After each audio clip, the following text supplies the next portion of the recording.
안녕하세요. 말씀 묵상의 이광재 목사입니다. 최근 코로나19가 확산세가 만만치 않습니다. 우리 서로 기도하면서 하나님 은혜 가운데 빨리 이러한 일들로부터 저희들이 자유함을 얻어서 하나님의 일을 마음껏 할 수 있는 그런 날이 올 수 있도록 우리 서로 기도하였으면 합니다. 오늘 요엘서 말씀을 통해서 또 하나님께서 우리에게 주시고자 하는 말씀이 무엇인지, 또 하나님께서 우리에게 가르치고자 하시는 것, 격려하시고자 하는 것, 위로하시고자 하는 뜻이 무엇인지를 같이 나누도록 하겠습니다. 제가 기도하고 시작하겠습니다. 하나님 아버지, 감사합니다. 저희들이 말씀이 없으면, 하나님의 은혜 가운데 하나님께서 인도해 주시지 않으면 이 세상 가운데 어찌할 줄 모르는 연약한 존재임을 다시 한번 깨닫고 말씀 앞에 섰습니다. 하나님 가르쳐 주시옵소서. 성령님 조명하여 주시옵소서. 예수님의 이름으로 기도드립니다. 아멘. 오늘 말씀은 요엘서 2장 28절부터 32절 말씀입니다. 제가 봉독해 드리도록 하겠습니다. 그 후에 내가 내 영을 만민에게 부어주리니 너희 자녀들이 장래일을 말할 것이며 너희 늙은이는 꿈을 꾸며 너희 젊은이는 이상을 볼 것이며 그때 내가 또 내 영을 남종과 여종에게 부어줄 것이며 내가 이적을 하늘과 땅에 베풀리니 곧 피와 불과 연기 기둥이라. 여호와의 크고 두려운 날이 이르기 전에 해가 어두워지고 달이 핏빛같이 변하려니와 누구든지 여호와의 이름을 부르는 자는 구원을 얻으리니 이는 나 여호와의 말대로 시온산과 예루살렘에서 피할 자가 있을 것이며 남은 자 중에 나 여호와의 부름을 받을 자가 있을 것임이니라. 아멘. 오늘 하나님께서 하나님의 영을 모든 빈부, 지위, 남녀노소 할 것 없이 다 부어주실 것이라고 말씀하고 계십니다. 그러시면서 이 32절에 누구든지라는 부분이 바로 28, 29절을 말씀하신 거겠죠. 그 부분에서 여호와 이름을 부르는 자, 아무 조건 없이 여호와 이름만 부른다면 하나님께서 구원을 허락해 주시겠다라고 말씀하시고 계십니다. 오늘 말씀 가운데 그 구원의 방법은 이 하나님의 영을 받은 모든 만민이 장래일을, 또 꿈을 꾸고 이상을 보고 또 하나님의 놀라운 그 이적 가운데 구원을 맛본다고 말씀하고 계십니다. 이 말씀은 하나님의 말씀 가운데 깨달음을 말씀하고 계시는 것이죠.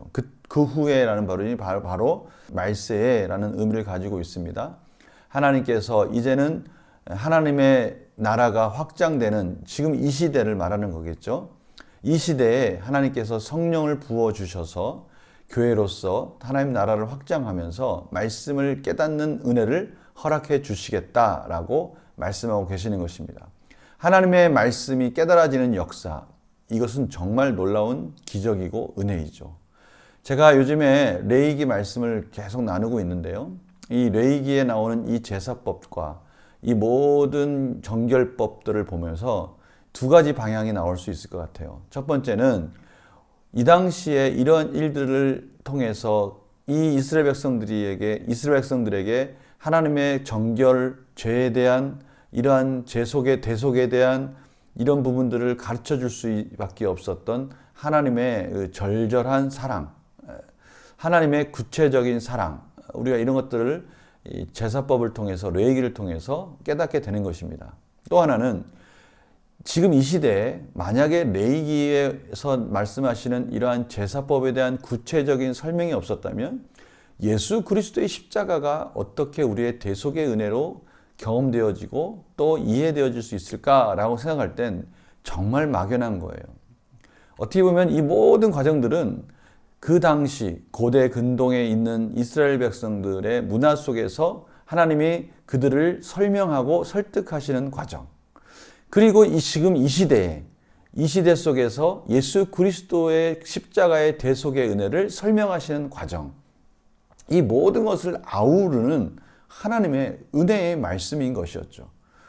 참 이 주일 오후 예배 때도 이러한 설명들을 통해서 예수 그리스도의 완전한 사랑을, 예수 그리스도의 십자가를 저희들이 같이 말씀을 나누었지만 이 말씀이 우리에게 또 깨달아진다는 것, 이건 또 다른 차원의 은혜인 것 같습니다.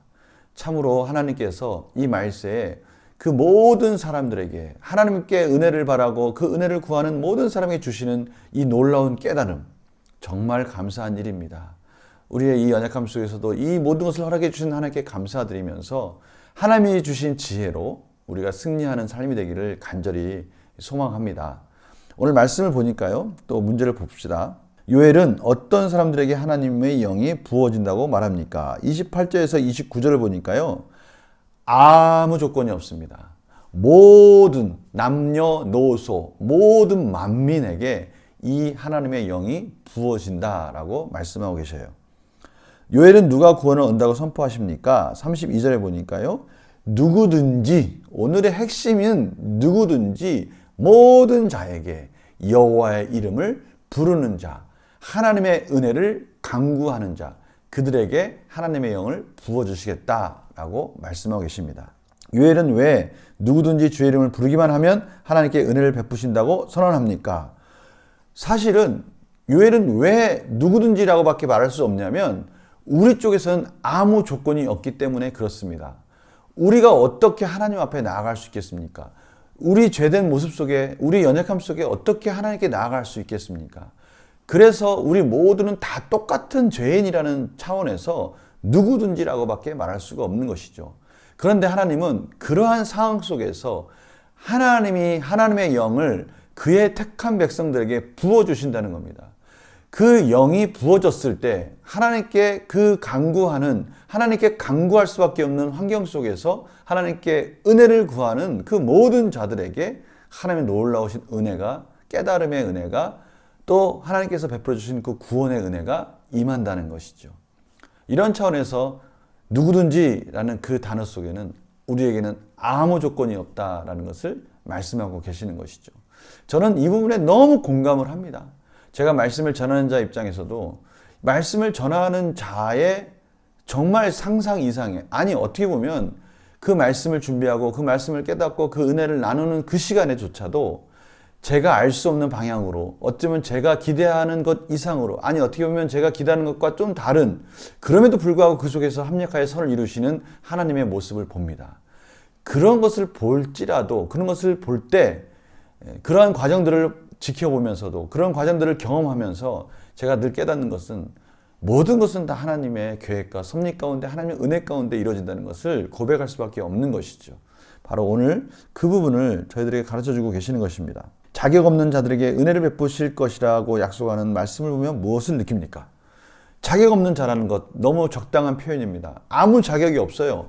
하나님 편에서 볼 때 그렇습니다. 우리끼리 만났을 때는 뭐 조금 잘나고 조금 많이 배우고 조금 뭐 많이 가지고 이런 것들을 뭐 의지될지 모르겠어요. 그러나 하나님 편에서 볼 때는 그저 하늘 아래에 있는 모든 인간들인 거죠.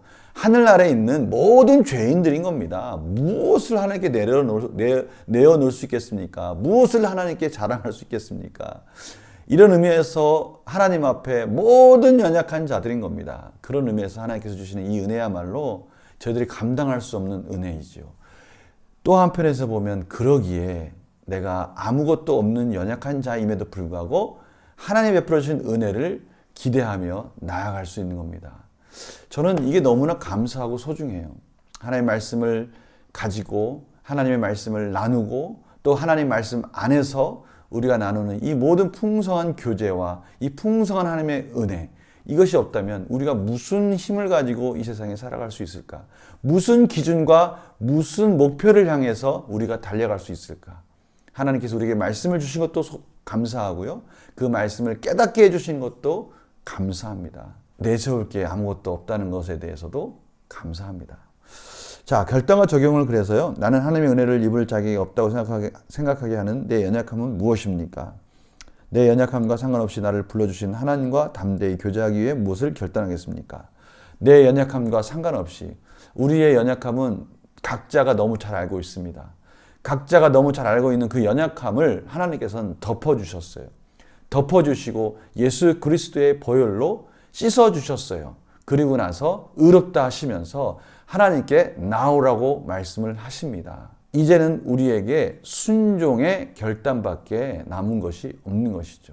이러한 과정들을 통해서 영광을 받으실 하나님을 찬양하고요. 말씀의 은혜를 주신 하나님께 감사드리면서 또 한 번 말씀의 소중함을 통해, 말씀의 능력을 통해 승리하는 그런 삶으로 이어지기를 간절히 소망합니다. 우리 성도님들 이러한 삶 속에서 말씀 속에서 이번 한 주도 사업과 관계와 또 고난의 여정들이 있을지라도 말씀으로 승리하시는 한 주가 되시기를 간절히 소망합니다. 내일 또 말씀 묵상과 성경 통독 영상으로 같이 또 만나보도록 하겠습니다. 안녕히 계세요.